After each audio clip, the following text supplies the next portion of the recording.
Assalamualaikum warahmatullahi wabarakatuh, Pak. Apa kabar, Pak?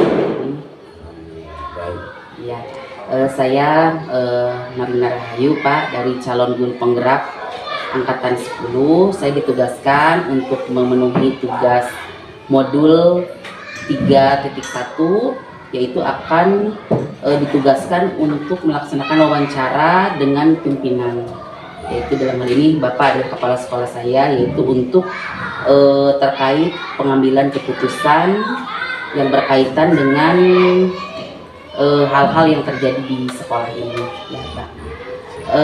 Bagaimana Pak untuk yang pertama, mungkin selama ini bagaimana Bapak mengidentifikasi kasus-kasus yang merupakan dilema etika atau bujukan moral? Saya sebagai pimpinan di sekolah SDN Batusari untuk mengidentifikasi permasalahan khususnya etika moral, saya mengumpulkan informasi dulu, baik yang datang dari anak, guru, ataupun masyarakat sekitar, yaitu di lingkungan sekolah maupun lingkungan luar sekolah. Jadi titik permasalahan etika yang bermasalah dalam kaitan untuk perkembangan pendidikan di SDN Batusari, itu informasinya saya kumpulkan dulu sebelum menindaklanjuti untuk pemecahan yang selanjutnya. Jadi informasi sekecil apapun dikumpulkan untuk menentukan solusi ke depannya.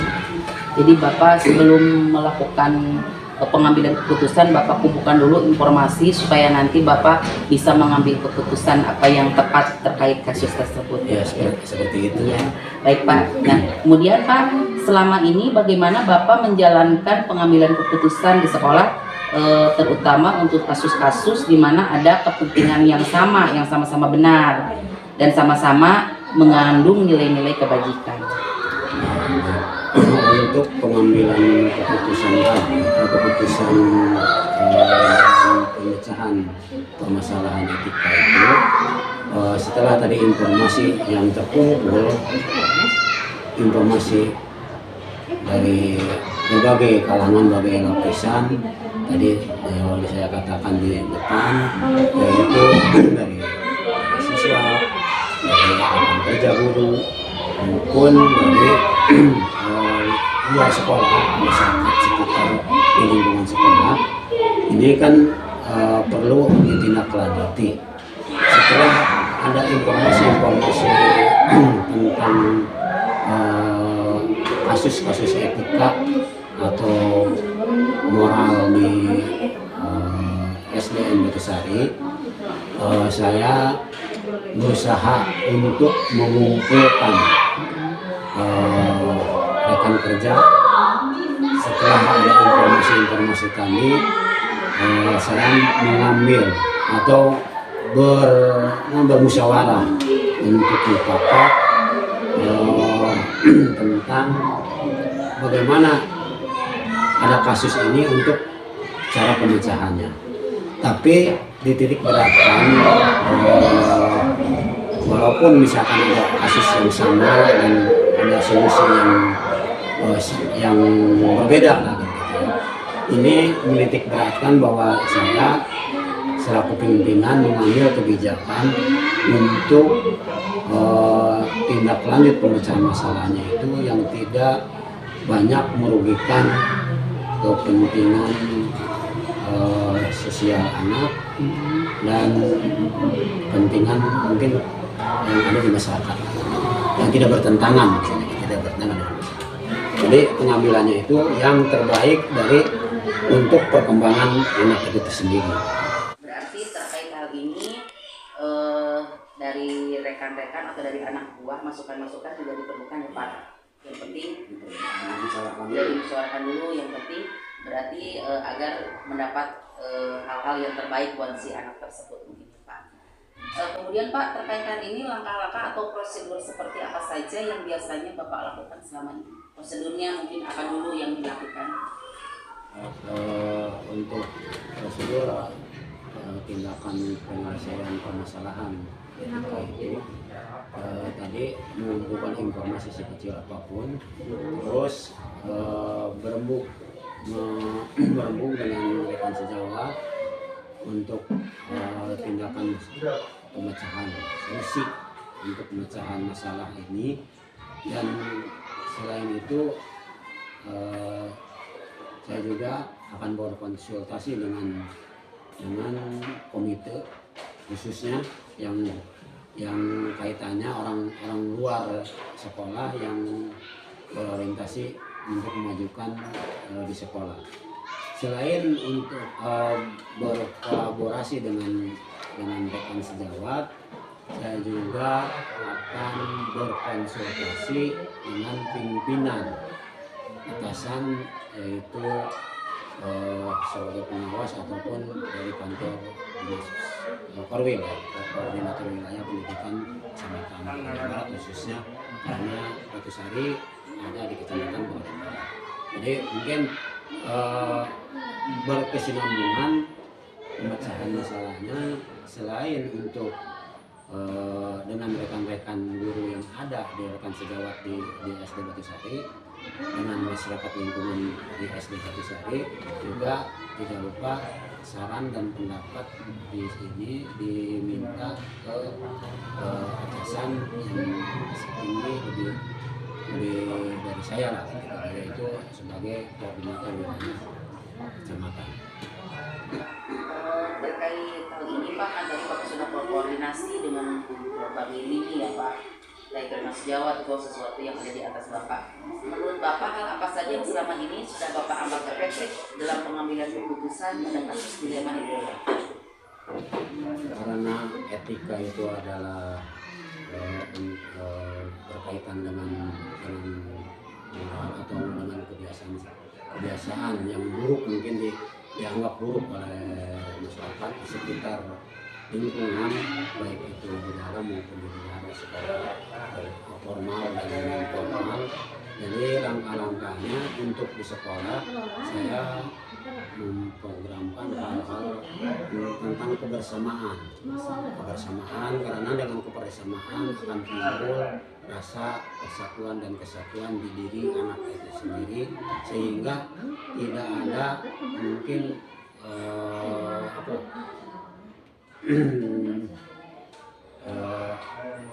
perundungan lah kan gitu. Satunya itu kan etika moral itu adalah perundungan. Jadi ada ego pribadi yang menonjol.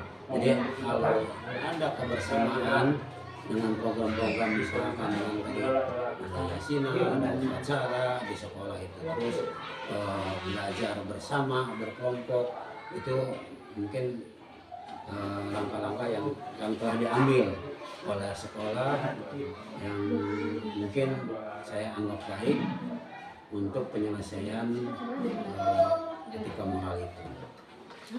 Dari setiap permasalahan yang Bapak alami, adakah selama ini yang menjadi tantangan dalam pengambilan keputusan yang Bapak ambil?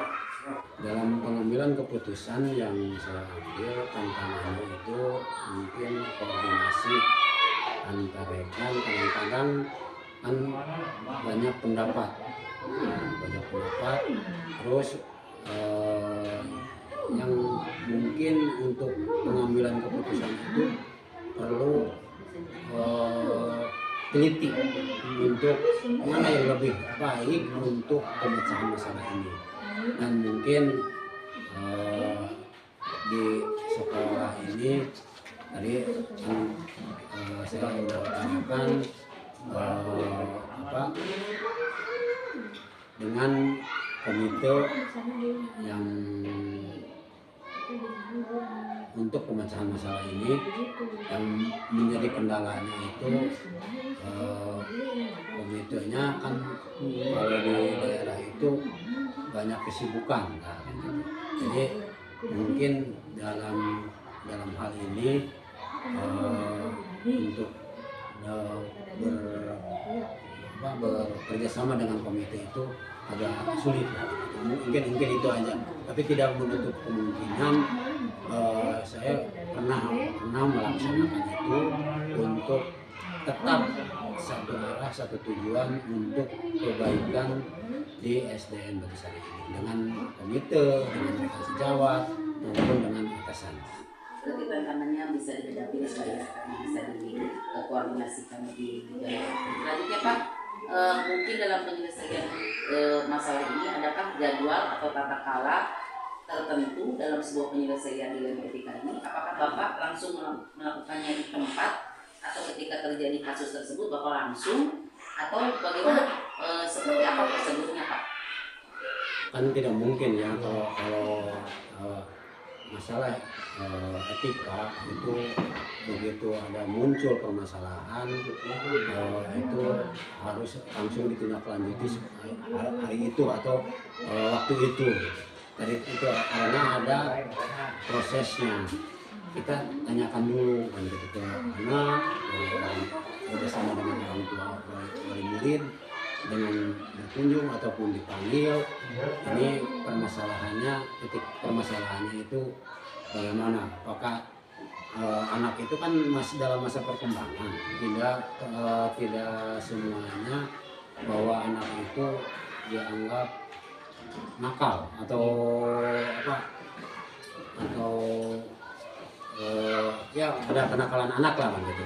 Tapi permasalahannya saya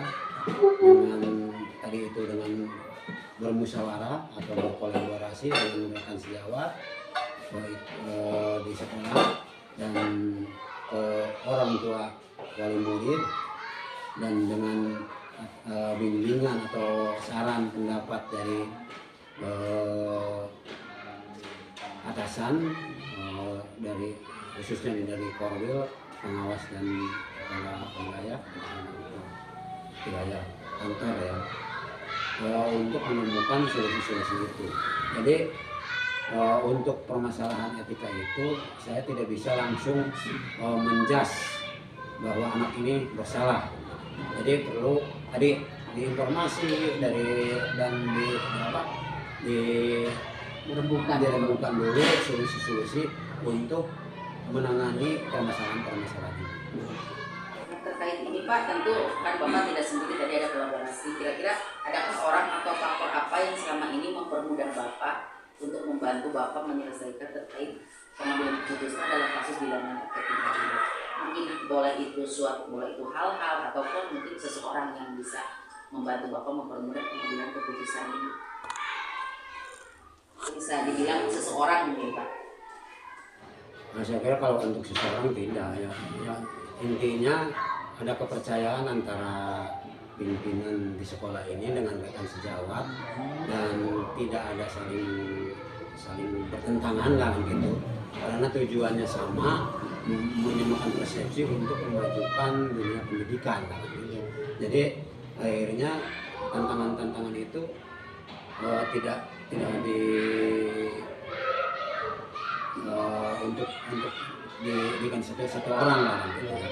Jadi kebersamaan itulah yang dari pimpinan dan rekan kerja serta atasan yang selalu berkolaborasi untuk mendukung kegiatan belajar mengajar yang tanpa ada perundungan dan tidak ada permasalahan khususnya etika moral di SDN Batu Sari. Ini Pak, mungkin ini pertanyaan terakhir ya. Tadi memang sudah jelas 3 belakangan. Nah, kira-kira dari semua hal yang telah Bapak sampaikan tadi, kira-kira pembelajaran apa yang bisa Bapak petik dari pengalaman Bapak dalam pengambilan keputusan dilema etika ini? Untuk permasalahan untuk pembelajaran etika ini, saya kira yang saya dapatkan pembelajaran ini, jadi kita tidak terlalu tergesa-gesa untuk memutuskan, mengumpulkan berbagai informasi, bekerja sama dengan rekan-rekan sejawat di sekolah, dan tak lupa kita minta bimbingan dari atasan. itu aja mungkin yang saya titik beratkan, bahwa ormas itu akan selesai dengan solusi yang terbaik untuk memajukan dunia pendidikan. Baik Bapak, saya sudah bisa mengerti hal-hal apa yang terkini, poin-poinnya sudah saya bisa ambil kesimpulan. Baik, terima kasih Pak atas waktunya ya Pak. Terima kasih. Assalamualaikum warahmatullahi wabarakatuh. Assalamualaikum warahmatullahi wabarakatuh. Bu. Waalaikumsalam warahmatullahi wabarakatuh. Ya, apa kabar hari ini Bu? Alhamdulillah sehat Bu. Alhamdulillah ya, kita bisa bertemu ya. Gak janjian dulu ya Bu. Iya. Alhamdulillah langsung ya. Langsung. Ini Bu, saya Marlina Rahayu, Iya. sebagai guru penggerak angkatan 10. Iya. Hari ini saya punya tugas Bu Iya. untuk wawancara dengan pimpinan Iya. terkait pengambilan keputusan. Iya. Barangkali langsung aja ke pertanyaan yang pertama ya Bu ya. Nah, selama ini bagaimana Ibu dapat mengidentifikasi kasus-kasus yang merupakan dilema etika? Dilema. Iya, dilema etika atau rujukan moral. Oh, iya. Menurut saya ya, bagi pendapat saya ya, Iya. harus mengumpulkan informasi dulu berkaitan dengan kasus tersebut ya Bu, maupun informasi dari sekolah ataupun mungkin dari lingkungan, mungkin dari yang terdekat, lingkungan yang terdekat dengan kasus tersebut. Berarti Ibu melihatnya dari berbagai sudut. Iya, ya, Bu? berbagai sudut, Jadi nggak- antara di sekolah, antara di lingkungan luar, maksudnya di luar kan banyak lingkungan tetangga, apa di lingkungan pergaulannya gitu Bu. Jadi Saya takutnya itu informasi ada hoax gitu ya Bu ya. iya, Jadi dari berbagai sumber ya Iya. Bu. Nah, kemudian Bu, terkait ini Bu, selama ini bagaimana Ibu menjalankan pengambilan keputusan di sekolah Ibu, terutama untuk kasus-kasus di mana ada dua kepentingan yang sama-sama benar atau sama-sama mengandung nilai-nilai kebajikan. ya, menurut saya pengambilan istilahnya pengambilan keputusan itu harus dimusyawarahkan dulu ya Bu.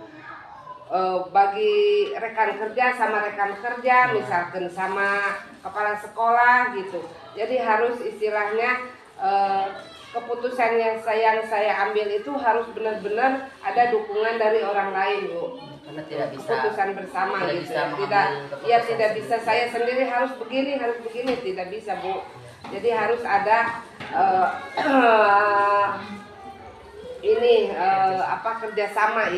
kerjasama antara rekan-rekan kerja kita Bu, atau atasan kita gitu Bu. Menurut saya. Masukan itu diperlukan. Iya, dipertimbangkan, nanti sudah klop semuanya, sudah istilahnya ini baru diputuskan, diambil gitu. Terus Ibu, pertanyaan selanjutnya ya Bu. Tadi kan sudah disebutkan. Sekarang saya mau tahu Bu, langkah-langkah atau prosedur seperti apa yang biasa Ibu lakukan selama ini?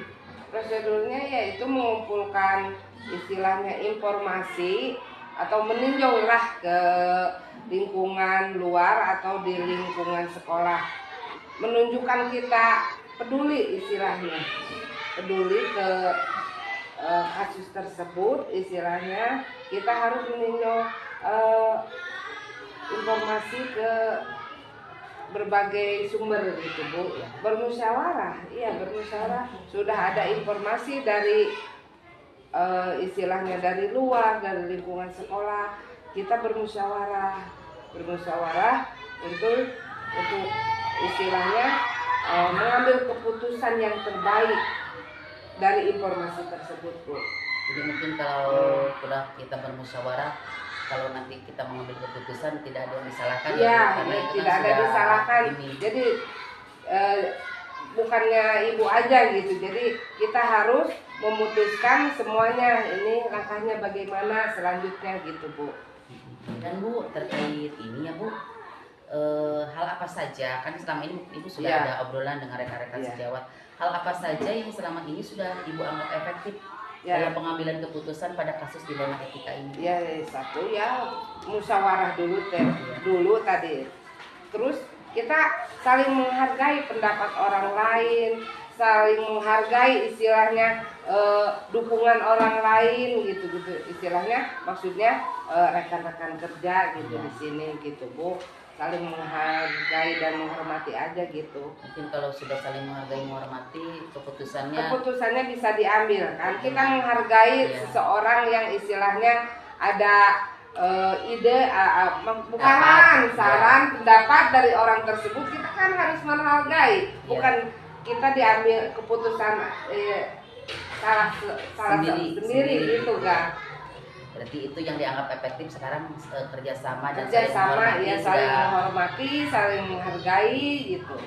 Baru kita udah musyawarah gitu, mengambil keputusan bersama. Jadi kalau sudah berkoordinasi, sudah saling menghormati, keputusan bisa lebih diambil bisa lebih cepat. Ya, lebih cepat, lebih baik gitu Bu. Nah kemudian Bu, terkait ini Bu, kira-kira dari pengambilan keputusan ini apa saja yang selama ini merupakan tantangan? Ibu mungkin ada tantangan dalam pengambilan keputusan tersebut? Ya tantangannya ada Bu, misalkan ada salah satu istilahnya rekan kerja kita yang belum paham, kita istilahnya jelaskan begitu Bu. Terus ya banyak. Iya. Terus Bu, tadi selain tantangan dari rekan sejawat yang mungkin berbeda paham ya Bu dengan kita, ada lagi nggak tantangan selain itu? Ya kadang-kadang ada Bu, dikala keputusan itu udah diambil, kadang-kadang keputusan yang kita ambil itu tidak sesuai Bu, kadang-kadang gitu. Jadi kita harus evaluasi ulang dulu ke itu gitu, maksudnya tujuan tersebut harus ada berembuk lagi, cari informasi lagi, itu jalannya dibuat kembali istilahnya dibuat ulang kembali, harus diperbaiki lah. Jadi kadang-kadang keputusan yang kita ambil itu kadang tidak sesuai, kadang tidak sesuai ini hal-hal tersebut gitu. Terus mungkin tanggapan dari orang tua bagaimana? Tanggapan dari orang tua kadang-kadang istilahnya ada yang tidak sesuai, meleset gitu kan, ada yang baik istilahnya, ada juga yang jelek gitu, tergantung keputusan kita aja gitu. Maksudnya yang kita putuskan tadi itu kadang-kadang ada yang sesuai, kadang-kadang ada yang tidak sesuai, yang kadang-kadang bisa diterima, kadang-kadang tidak gitu maksudnya Bu. Iya. Nah kemudian Bu, tadi sudah ada banyak tantangan ya Bu. Nah sekarang selanjutnya, adakah seseorang atau faktor apa yang selama ini mempermudah atau membantu Ibu dalam pengambilan keputusan? Ya ada, maksudnya yang mempengaruhi keputusan yang terbaik ya istilahnya kepala sekolah, rekan kerja kita istilahnya. Kadang-kadang masyarakat juga bisa Bu, bisa istilahnya. Jadi itu mempermudah masalah tersebut gitu. Jadi istilahnya yang penting ada kerjasamanya gitu Bu. Ya itu kepala sekolah, rekan kerja, kadang-kadang di masyarakat orang tua gitu kan. Orang tua juga bisa Bu mempengaruhi hal itu, mempermudah hal itu ya. Begitu Bu. Nah kita kan sudah panjang lebar ngobrol Bu. Nah kira-kira dari semua hal yang telah kita obrolkan ini, yang sudah disampaikan ini, kira-kira pembelajaran apa yang bisa Ibu petik dari pengalaman Ibu dalam pengambilan keputusan dilema etika ini?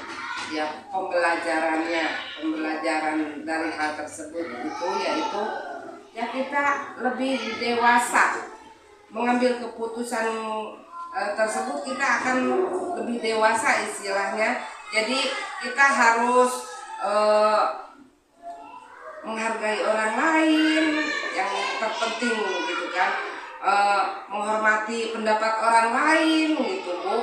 Jadi ya saling menghargai, saling menghormati gitu. Keputusan kita kan bukan diambil diri ibu sendiri misalnya, jadi harus orang lain dilibatkan gitu Bu. Jadi kita lebih dewasa dan lebih arif. Iya, lebih arif, lebih pengambilan. bijaksana Bu. Iya. Iya.